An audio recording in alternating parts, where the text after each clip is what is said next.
Namaste, greetings everyone. I am Professor SREERAM Chaulia, Dean of the Jindal School of International Affairs at OP Jindal Global University, which is hosting the World University Summit. We are really delighted that a galaxy of intellectuals from so many universities across the world have joined us and are sharing their valuable knowledge and insights about a whole panoply of issues relating to university education, higher education, and the social causes which universities are supposed to pursue. This particular panel is on a very interesting distinction between indigenization and internationalization.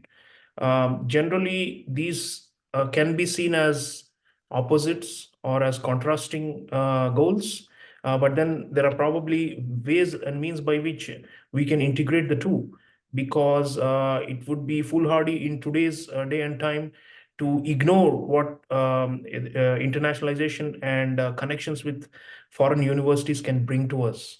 And also in the curriculum and through student mobility and joint research, there's so many advantages for internationalization. In fact, Jindal Global University is a perfect example of a highly internationalized university. But on the other hand, there is the return of nationalism and an effort to try and bring back education and learning and knowledge to the roots, and to connect young people and scholars to one's own indigenous traditions and traditional knowledge and heritage. And these, I would say, probably in the last 10 years or so, these forces have come back in a big way as a part of maybe a broader backlash against globalization. So this must be respected, and there's no question of disregarding the indigenous or the decolonizing element of education, and because that's how you are able to really validate those who were formerly oppressed or who were formerly colonized or under the yoke of the mental slavery of dominant powers, past and present. So this distinction between internationalization and indigenization is what we're going to be talking about today. And I have a very distinguished panel of experts joining me. Let me introduce you to them. I have with me Professor Elizabeth Doan, who is at Plymouth University and heads the master's degree program there in the United Kingdom. Professor Doan, welcome to the World University Summit. Thank you. We also have with us Professor Richard Follett. He's Deputy Vice Chancellor at the University of Exeter, also in the United Kingdom. And he heads global engagement at the University of Exeter. Again, another noted figure who's been in higher education for decades. Professor Follett, welcome to World University Summit and to our event. Thank you and namaste. Last but not least, I have with me Professor HEBATALLAH Adam, my colleague at the Jindal School of International Affairs of OP Jindal Global University, who is originally from Egypt. So she's an Egyptian scholar who's been teaching and heading administrative duties here in India. And she has taught both in Egypt and here. And I'm sure that she will bring a very distinct global South perspective to this whole debate. Let me begin with Professor Doan. Professor Doan, in my prefatory remarks, I made the argument that these are not necessarily antithetical to each other, indigenization and internationalization. Please share your insights on this. Okay, well, firstly, I'd like to thank you, JGU, for inviting me to speak today. In preparation, I decided to revisit literature on the 21st century university, issued by bodies such as UNESCO over 3 decades ago.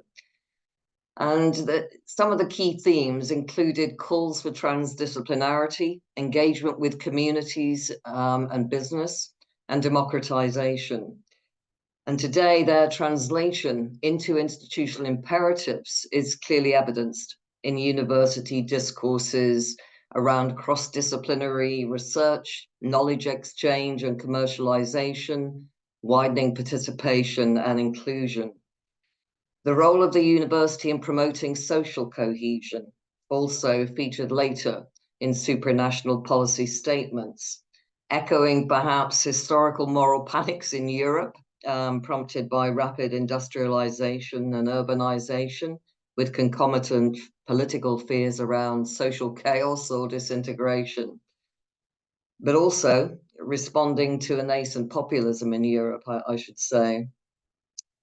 The drivers may be different today, but universities are recognized as key players in promoting such social cohesion.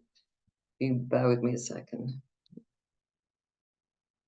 The point I wish to make here is that traction at a sectoral and institutional level can and does happen over time, however imperfectly. And it's certainly incontestable that the more recent uptake of discourses around internationalization and indigenization is similarly imperfect. And it has been complicated by broader neoliberal economic and political imperatives, and with the consequent marketization, or as some would have it, economization of education, moving us away from utilitarian notions of contributions to a greater social good. It's perhaps unsurprising then that indigenization, as the challenging of coloniality, has been and often is student-driven, and at times poorly understood by all HE staff and all institutional governing bodies. Of course, the concepts such as cohesion, democratization, internationalization, indigenization are distinctly fuzzy or undecidable. And inevitably, their meaning will vary depending on context and the level of analysis. In reality, each denotes a field of complexity. And so too with demands for social justice. And I perhaps would say here that I do find texts which invoke but then dismiss structural relations to be somewhat problematic. Now, I favor analyses which acknowledge the paradox of exclusion, inclusion, exclusion, okay, and logics that undermine binarized categories such as the international or home student, which serve to homogenize individuals whose backgrounds, experiences, and aspirations may be very different. And of course, I'm thinking here too of analyses which acknowledge implicitly or explicitly that social justice has yet to be fully realized in a Euro-American educational context, and hence the relevance of the concept of social justice and socially just pedagogies to many demographics.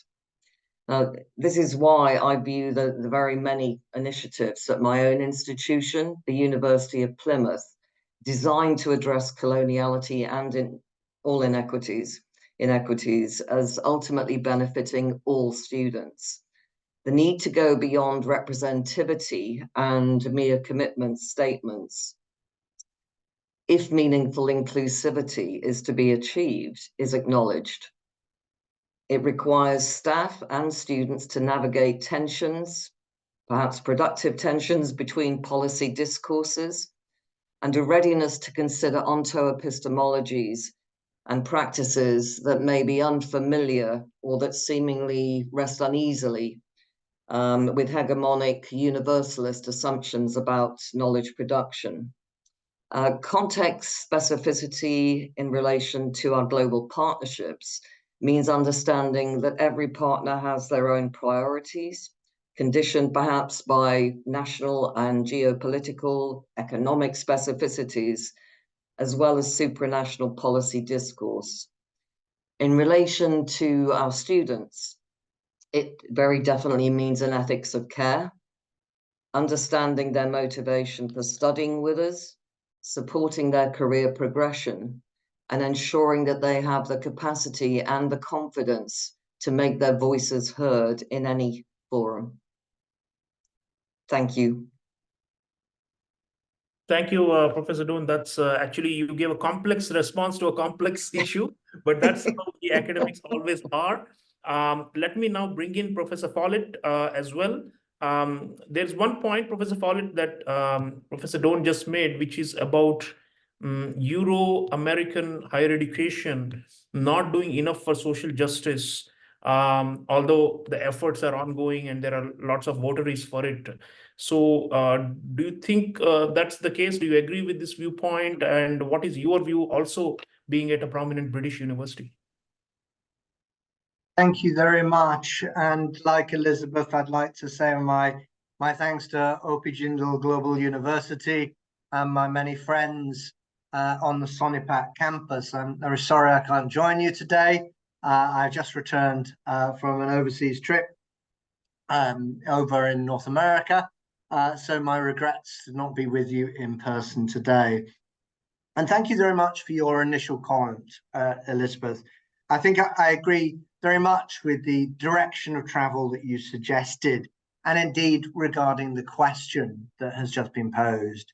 Is the problem one of our engagement globally, or is indeed part and central to this problem the history of a Western-centric epistemology that much of the academic disciplines have been rooted around? A structure embedded not just in the English language, which is part of the problem in its first place, but a structure that is rooted to a largely Anglo-Germanic structure of university practice, a practice that has dominated the universities not just of Northern Europe, including the United Kingdom, but of course of North America. And that is regrettably the heart and locus of knowledge production in terms of traditional academic knowledge production for the last 50 to 60 years. Indeed, it is only now, within the last decade or two, that we're beginning to see a recalibration. And of course, critical to this is the role of Indian higher education, and indeed, more widely, South Asian and East Asian education, and indeed the power that research universities are accruing, not just in your own country in India, but elsewhere around the globe. So I do think that much of the problem that we have here is a legacy of the past, and I might be guilty of that. I'm a professor of history, as well as my role here as Deputy Vice Chancellor. But I am a professor of history, and I am a professor of African and African American history as well. And that sense of really the problems of Western-centric legacies are, of course, critical to understanding that period of the past. But it is also, and that is what we have just seen over the world over the last 6 to 7 years, is a rejection of that. That is Black Lives Matter.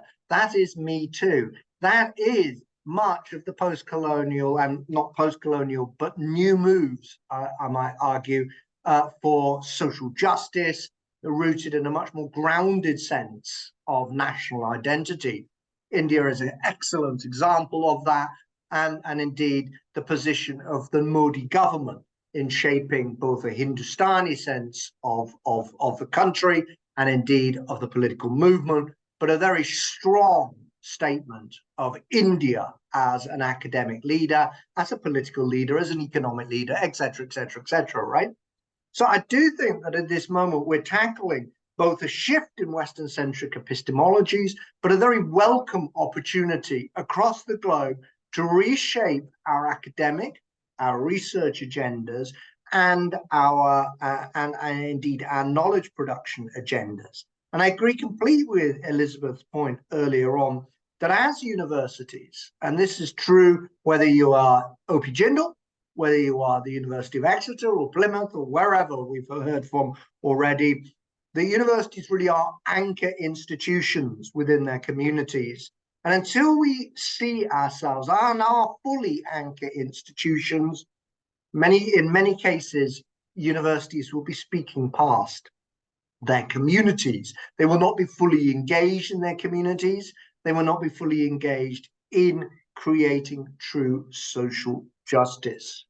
As I see it, and this is my closing point really, for this morning or this afternoon with you guys in Sonipat, that we face a challenge around the blending of indigenization, that is to say, rooting our academic disciplines in place. Indigenization being around in New Zealand, rooting it to a Maori tradition.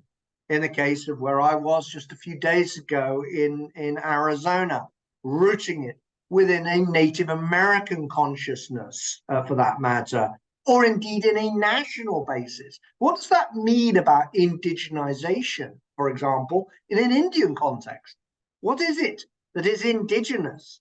Indeed, there are many, multiple, hundreds of different indigenous communities within India, and that is part of the challenges of making indigenization stick, is that indigenization isn't about one thing, it's about multiple things, ultimately, multiple communities, multiple voices that must be captured in that indigenous focus.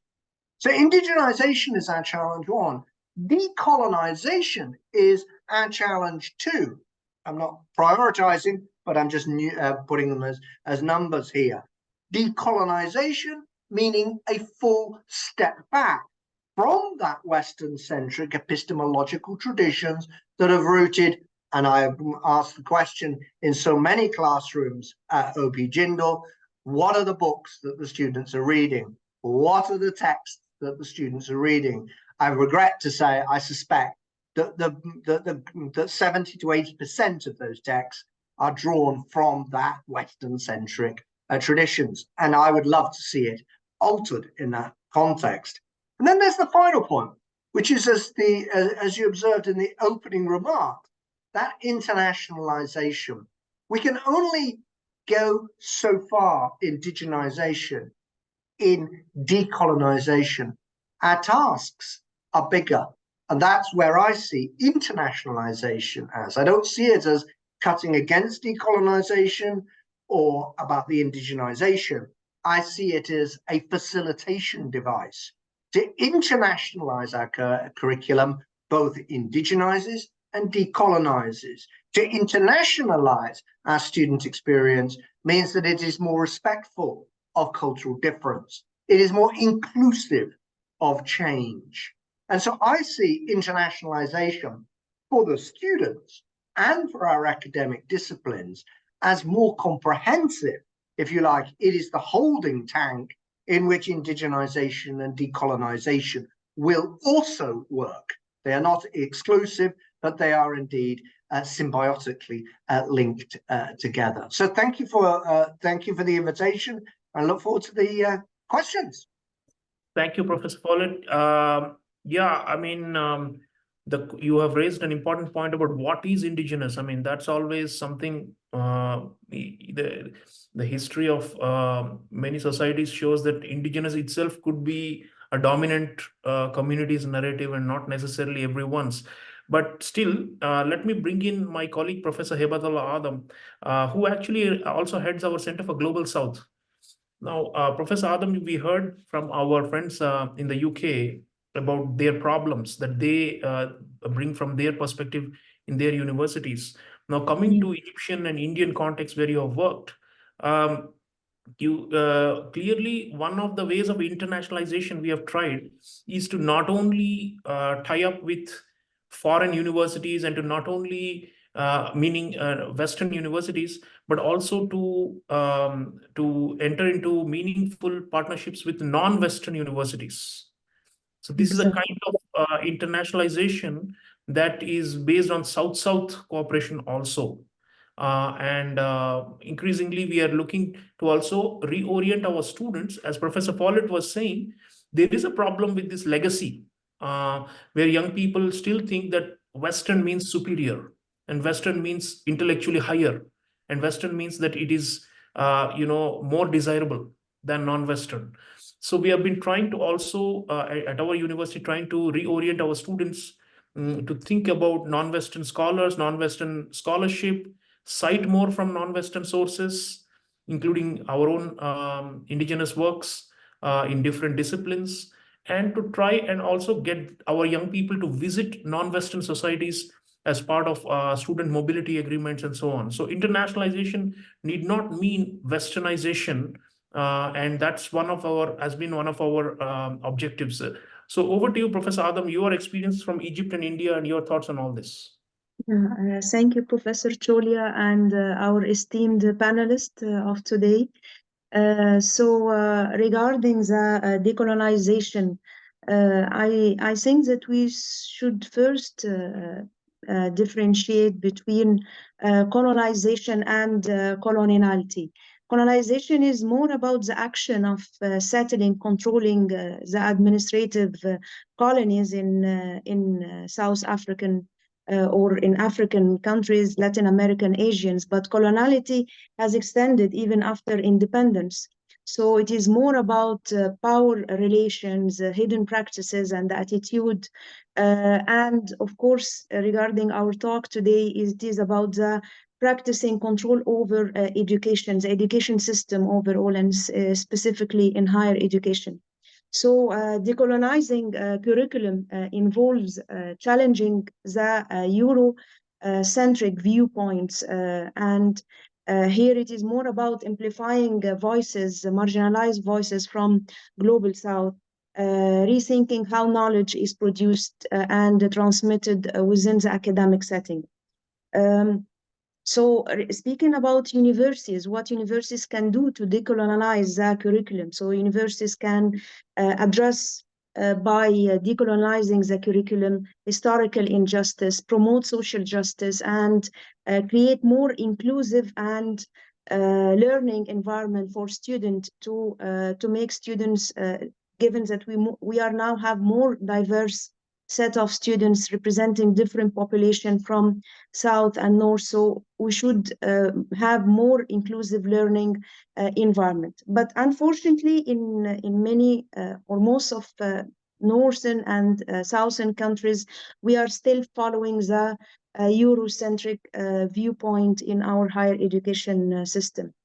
So students, if taught about achievements and perspective of only small group of people, so they are definitely missing a lot of wealth of knowledge, and they are not able to learn about their own history. Speaking about here, I'm referring to us. We are coming from Global South, so we are missing a lot about our own history.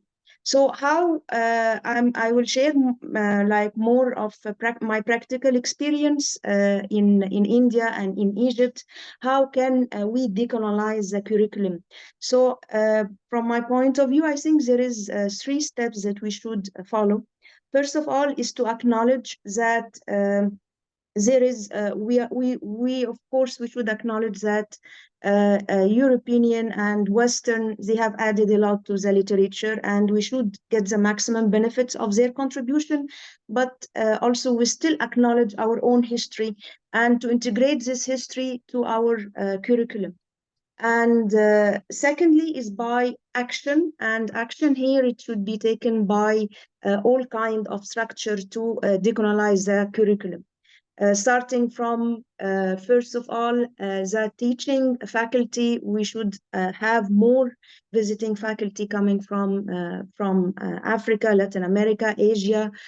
So they are sharing their experience.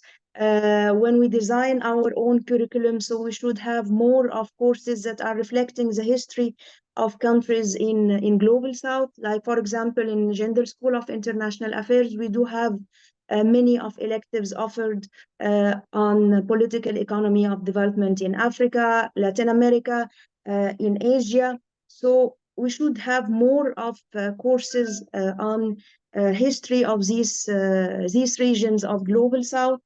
So all this will help in breaking down that Eurocentric view in education or in higher education. Also, we do have in Jindal School of International Affairs, there is Arabic language taught and Mandarin. In other school in GGU, there is literature of different places, like different culture, like in Indian culture or Latin American or African culture. And the final point is to adapt, because we should admit that we are living in a changing political climate. So we should have this curriculum should be regularly reviewed and integrate more of all developments that are happening in Global South. So finally we should have like to adapt and to make sure that we do have our education system is universal and inclusive, reflecting all regions of the world. Thank you. Thank you, Professor Adam. Yes, good points. Especially, I found it interesting your idea of bringing in more faculty from the global south to also be to teach in the classroom. It's not just the curriculum. Ultimately, who designs the curriculum? It's the professors, right? Who offer the courses. So that's where it will matter. And of course, there are many who are from Western societies also who sympathize with the idea of the decolonization, and they will also be critical. We have some very interesting questions that have come in from the audience. Let me take up one and ask the panel to reflect on it. It says, I quote, "In what ways can academia actively amplify voices from diverse backgrounds within the context of reshaping education?" So I think it's also an ideological challenge, isn't it? I mean, if you have, let's say, faculty members who let's say, are quote unquote conservative or on the right, they probably won't even see any value to this whole talk about social justice and decolonization, because for them, these are, actually misnomers, and they are actually meant to mislead young people, and they have a different approach. But of course, typically, most of the universities have a left liberal kind of a ideological bent. So I suppose it's not that hard to convince people at most, I mean, as a majority of the faculty body, to think about this when they design the curricula. So my question to Professor Doan and to all the panelists in that order is, can we as university leaders and as deans and heads of departments, vice chancellors, president, do we need to, like the way we have affirmative action in the society, should we also adopt some such rule to ensure that all faculty are quote unquote mainstreaming this decolonization and social justice and indigenization into their curricula when they design it? Or should we simply say this is a norm or an ideal and we should aspire to it and we should try and what I'm trying to ask you is, should we use some kind of administrative fiat and power to change things the way they exist, or should we just leave it for individual faculty members to make up their minds? Professor Don. Yes, I think the idea of affecting change by fiat is a little problematic for me, because I value academic autonomy, professional autonomy. I would say it has to be a two-pronged exercise. So we do have institutional imperatives, we have attempts at institutional level to affect decolonization. I can give you numerous examples later. I think subsequent questions will address issues, for example, or how at a granular level of decolonizing reading lists on modules, this sort of thing, beyond the normal EDI sort of actions. But I also think it has to be student driven as well, which is why I mentioned that in my opening comments. I can give you one example of something that our educational development people have done at Plymouth, and that's they actually undertook a sort of survey of current practice in UK universities, excuse me, where they were, assessing or benchmarking our university in terms of the characteristics of a curriculum that aims to decolonization. And, I think the universities represented here from the southwest of England fared rather well in that exercise. But as you say, it's a very uneven process. I think it varies between faculties, depending on the valorization of science, for example.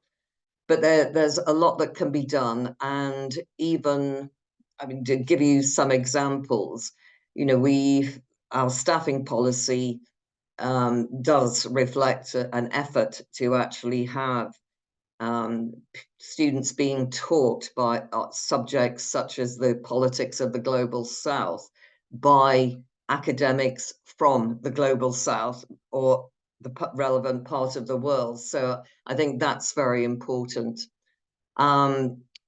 We've created micro apprenticeships or internships where students are actually doing research to see how we can engage students and in staff and student collaborations, all with the objective of engaging staff in decolonisation initiatives.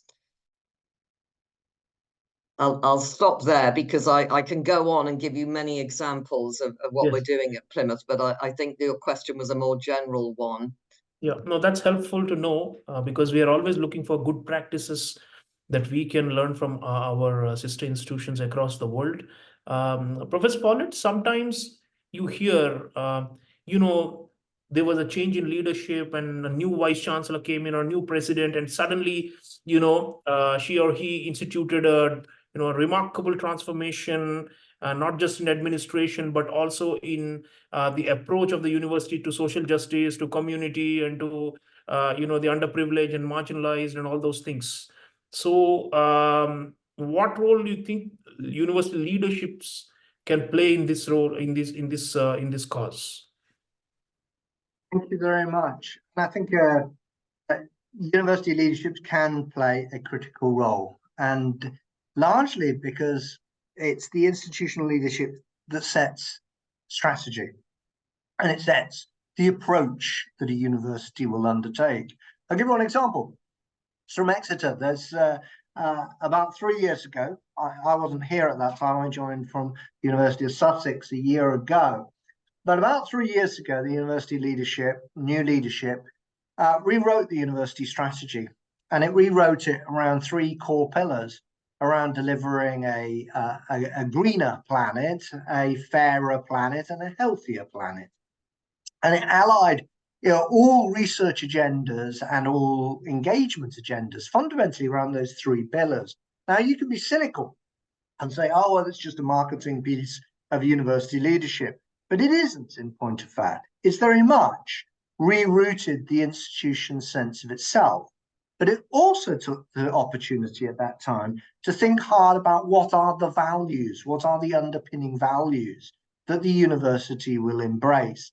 And thus, I think, actually, in many respects, university leadership can play a massively significant role in this. In fact, I'd go further than that and say that governments can play a fundamental role.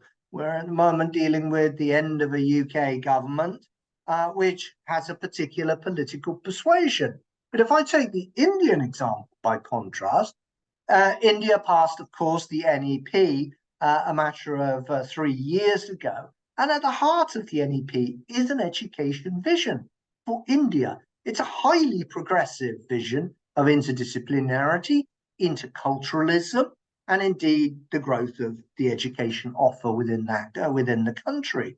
So I think governments can play a very powerful role, both in terms of messaging inclusion, academic inclusion, social inclusion, racial inclusion, etc., class inclusion, etc., etc. But I think they can also, in institutions, play a very powerful role in defining what is the mission of the university. Because to go back to your question to Elizabeth, can we mainstream decolonisation and indigenisation in universities? I don't think we can do that by an order, but I do think that we can do it through the soft power that we all have. That is to say, building a staff and student identity that is both conducive to intercultural studies, that is very conducive to, if you like, a global literacy or global awareness that enables us to tackle some of these issues of indigenisation and decolonisation. I would say, however, that it would be quite unfair to my colleagues in this university and many universities to suggest that they're teaching a kind of rigid, old school curriculum of the 1950s. Academic disciplines have moved so fast over that over the last 30 years, that it's really quite scarce and rare to find a kind of rather arcane reading list or arcane approach to academic discipline. That is not the case. I think where the biggest challenge lies for us is in parts of the physical and natural sciences, where it is very difficult, or has been difficult, to decolonize curricula, as evidenced by the campaign of the Black British chemists that have been trying to decolonize the chemistry curricula in the UK. And that has been a real challenge, not because anybody wants to do it, it's just because, as we go back to the earlier points, the legacies are that there really isn't that much academic production thus far by these different communities. But that is the challenge that we all face as we move forward. Yeah, great point. There isn't that much literature produced or which has survived. So that is always a question. In fact, let me bring in Professor Adam on this. There is a question from the audience, Professor Adam. How do we integrate Indian or any other traditional knowledge system when it is not published in recognized journals? So in other words, there is a paucity of sources, right? Even if there is an intent, we want to bring in more indigenous content into the classroom. There just aren't any high quality things, and that's part of the legacy Professor Follett is talking about, because post-colonial societies, we really struggled in initially, or for the most part of the second half of 20th century, we were only looking at giving access to as many young people as possible to get into college. We were not really pushing the research and the knowledge production agenda much. So there are not many on any topic. You do economics, Professor Adam. We don't have many texts or classic works written by our own people. I mean, in India, for example, Kautilya, way back, more than 2,000 years ago, wrote the Arthashastra, which is the major work on politics and economics. But apart from that, we don't really have, modern theories of trade or of production, of pricing. Most of these, we rely on the Western textbooks because even if they were there, they have not been preserved and have not been institutionalized for us to carry forward. So how do we deal with this problem of paucity of sources which are indigenous in nature, and what can we do? I mean, we can't obviously overnight produce a lot of knowledge, right? It'll take decades of consistent efforts and what Professor Follett was calling strategy from the top leadership and from the governments.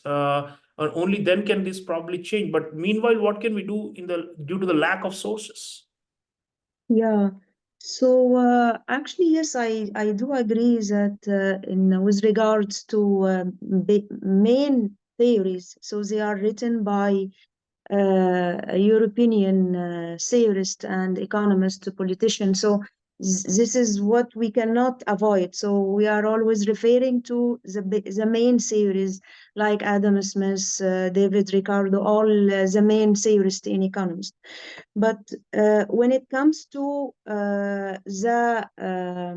the practical experience, which is showing what is going on in Egypt, in India, in Latin America, Argentina.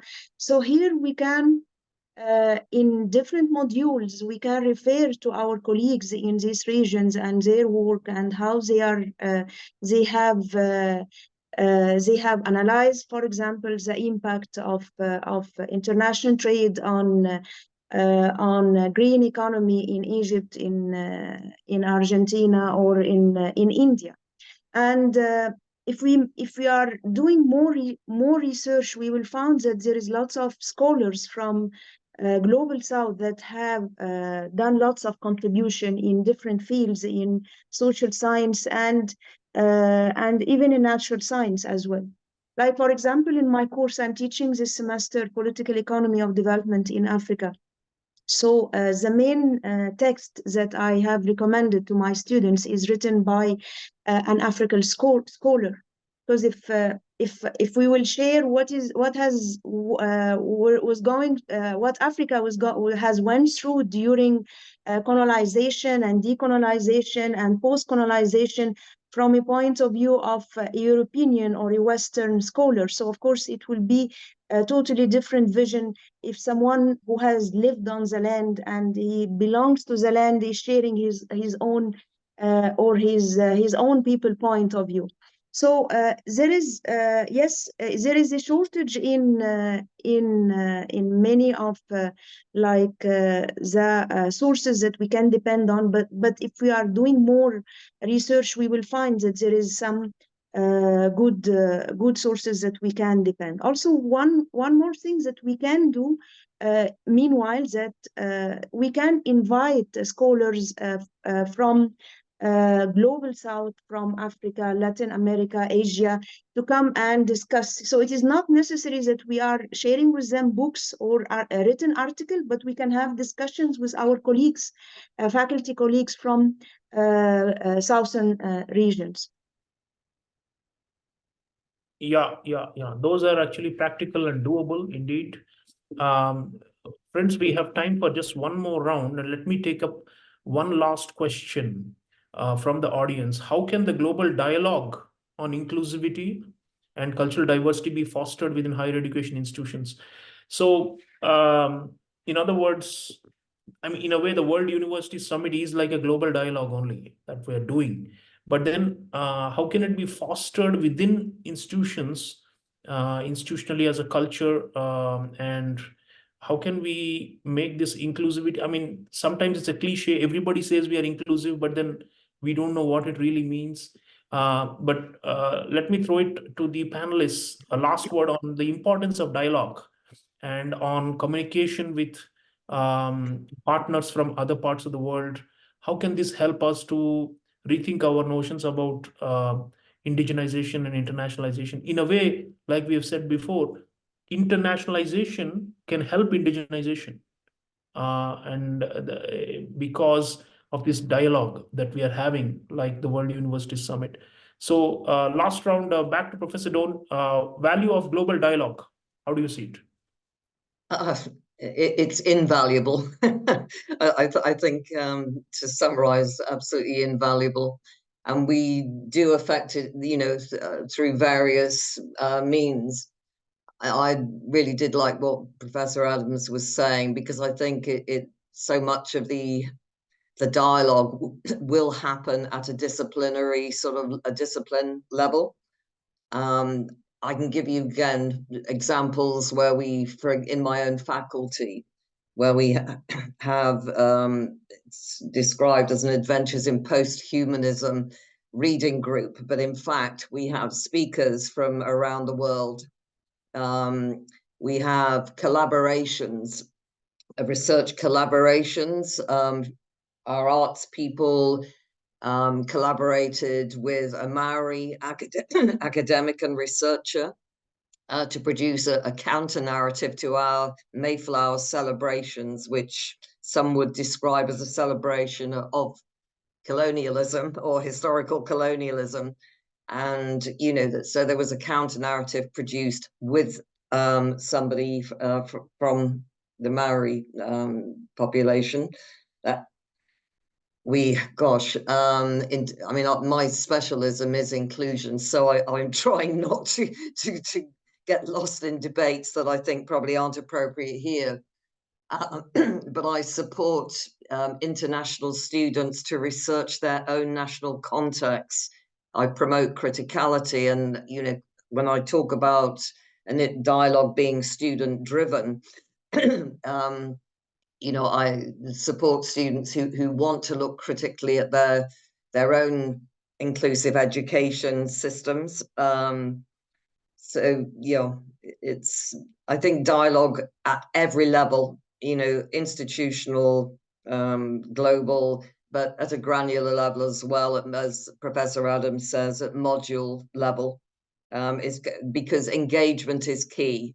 I think this is the issue with institutional initiatives, is that they tend to become information sharing exercises where staff can avail themselves of that information or not. But these very specific projects that involve collaboration are key. And that's how we get alternative or global voices, you know, up there and up front. Absolutely. Professor Follett, you're a historian. Elizabeth Doan already spoke about the Maori in New Zealand, for example. Now, there is this whole question of the crimes of the past, right? I mean, that seems, at least in the Western context, very, very important in the curriculum to acknowledge, you know, the genocides and the conquests and the pillage and the plunder of the global South. And without that, probably there will be no reckoning with the, you know, with social justice in the curriculum. So how easy is it to push that, you know, in history, for example, in your discipline, to admit and to acknowledge and to openly discuss these things in class and to, I mean, the best example are the Germans. They, you know, after World War II, they really went into this mode of you know, penitence and repentance in such a massive way that, you know, today, even though there are some neo-Nazi groups here and there, there's just no way these groups can really succeed, although there is a far-right party called AFT that is making some waves.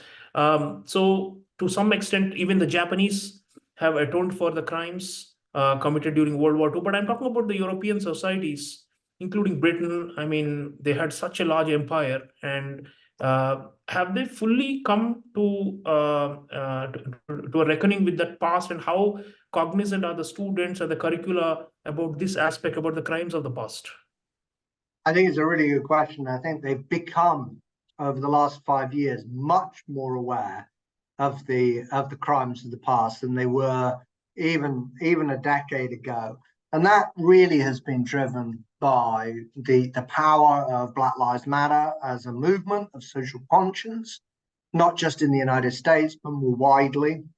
I think students have become aware through the discussions over the removal, for example, of statues and monuments that occurred not just in Britain, but obviously much more so in the United States, in terms of the role that they can play in terms of righting these historical wrongs.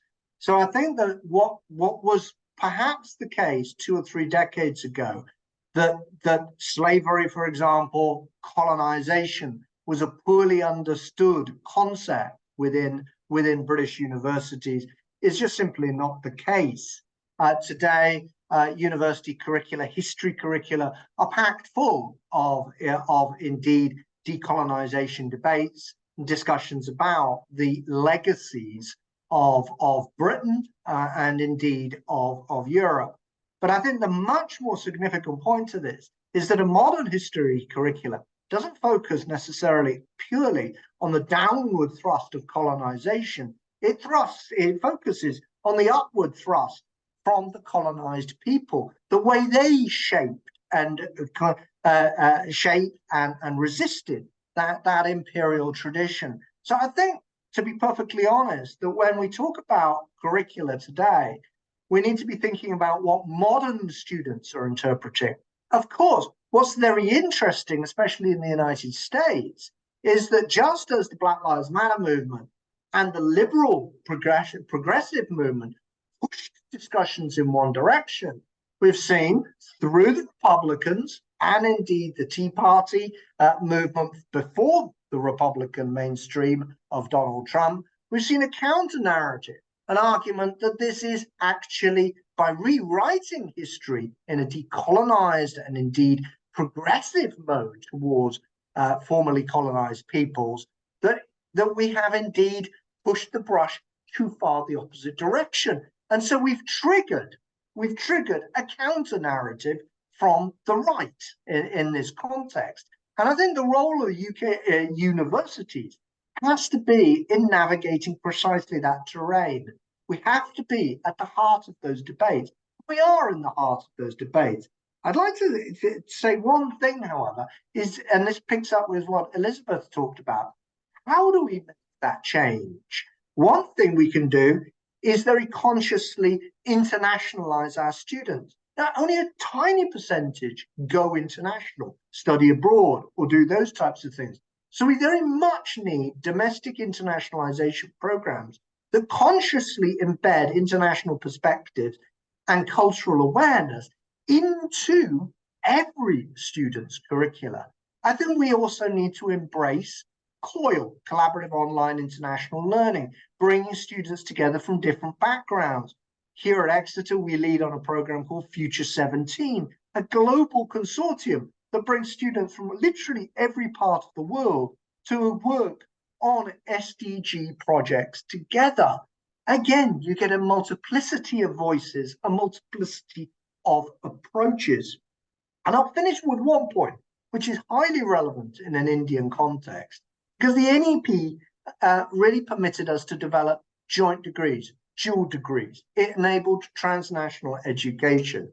And it behooves all of us, and I'm speaking here from a UK university, but I'm also talking about from a perspective of an Indian institution. It behooves all of us to develop those joint degrees, to embrace that principle of internationalization and indigenization. And I, for one, would very much like to see much more transnational education, not British degrees brought to India or Indian degrees brought to Britain, although there is some value in the latter, I would suggest. But it's in that transnational education space where we can co-create curricula, co-create from the best of both education, pedagogic, and research environments, and make a meaningful change. Nobody wants to see the same that they've seen in the past. Let us do more and let us do it better to mean that a future education is indeed fully internationalized, fully decolonized, and fully rooted in the local communities in which it's taught. Well said, Professor Follett. Yes, I think the idea of co-creating is an interesting one, because if we are able to actually co-teach courses using technology between partner institutions, that will really help to make up for the lack of the sources and the lack of qualified faculty. Often we don't have enough people who have gotten the best PhDs with the best methodological training from universities in the global south. And so it's like a self-replicating loop where the post-colonial weaknesses of developing countries then translate into more weakness in its educational system that has become it's like a path-dependent problem. But then still, co-creation is, I think, a value worth pursuing. Let me bring in Professor Adam. Last word, Professor Adam, co-creation. Do you think that's something we can attempt? And to an extent, we have been doing that. We have jointly taught courses for our students and partners from Western and also non-Western institutions, where we jointly design the curriculum and we offer it jointly to students on both sides. Those kind of innovations enabled by technology could possibly help to bring about a reorientation of thinking on both sides. Right, I totally agree, especially that we are now in a world of polycrisis, and all these crises that our world is facing is a big challenge for indigenous and international communities. So we are all facing climate change, environmental degradation, resource management. So what we all citizens of the world should do, we should work together to find sustainable solution for our world, including teaching. Here is, since we are speaking about education and higher education. So collaborative work and efforts between scholars and faculty from global south and global north is important, and we should work together on research paper, not only in teaching, on research, like research papers in like developing solutions in lab for natural science, or here some of our courses, as you have mentioned, professors, that we do have as courses that have been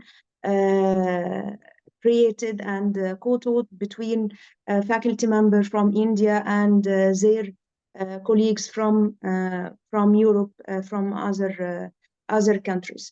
So for example, in Egypt, also sharing about experience in Egypt, we do have in our governmental universities in Egypt, in Ain Shams and Cairo universities, there are like French universities. They do have their own representative departments in the Faculty of Commerce and Political Science.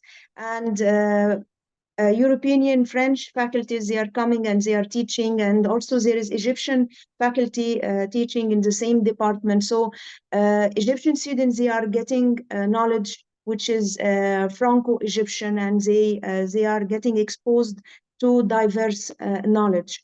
So this can be done. It can be either done on campus, or it can be done online, as we are having here in India through Coursera, some programs that we have launched in GGU.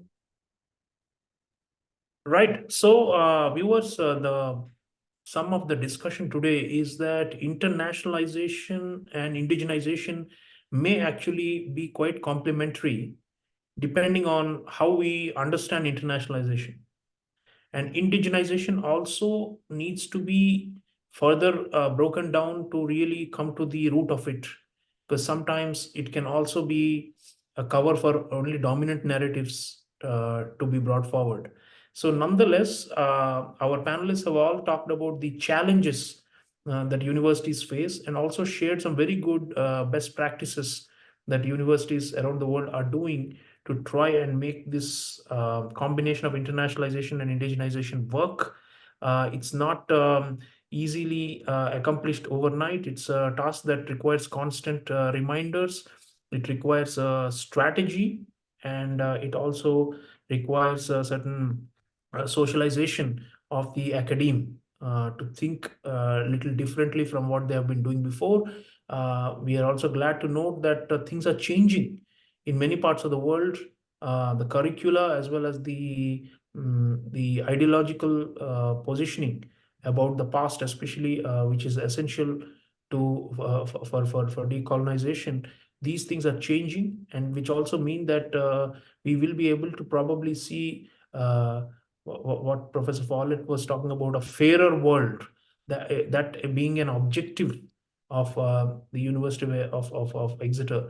But a fairer world is something that we must all aspire to, and I hope that all of you who have been watching this will also think about this and will continue to work to make a fairer world, which is a much bigger thing than just a fairer university. But then we in the universities have our task cut out, and we will need to work hard to make sure that at least in our precincts, in our communities within the universities, we make a start, because that's how we can infuse these ideas into the broader society. Because at the end of the day, it is only through higher education that social change can happen over a period of decades, if not centuries. So thank you, Elizabeth Doan. Thank you, Richard Follett. Thank you, HEBATALLAH Adam. I really appreciate your valuable insights, and thank you for joining us, and thank you for watching. Take care. Thank you.